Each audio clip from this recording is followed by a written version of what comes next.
sort of walk. I'm standing on another segment of the so-called Bridge to Nowhere, and we just saw some veterans of the war from the Republic of Korea who we had a nice chat with on the bridge earlier. And behind me is a Japanese pillbox that was set up in 1928 to sort of control the bridge.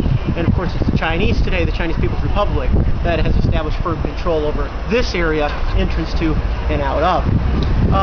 Going back to the Korean War, there's a very interesting monument that stands behind me, as well as some very fine hotels such as Super 8 and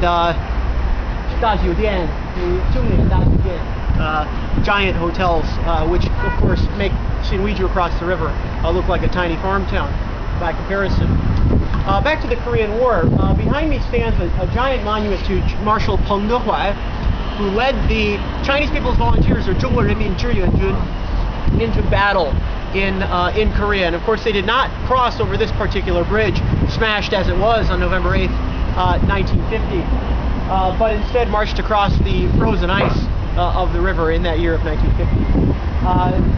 Notable features about this monument: of course the gentlemen are about 8 feet tall. They've all got sturdy shoes on, it's historically not exactly accurate, and they've all got rifles. Of course the CPV, or Chinese People's Volunteers as they were called, were not very well equipped at all, as you can learn from such popular sources as Hajin's novel War Trash. This monument is said to be for peace, and that was the stated purpose of Mao's order, part of which is reprinted here in a nice date book, October 19th, 1950. One last thing I'll mention about this monument: there is a female comrade who makes her appearance in the upper right, in the back row here.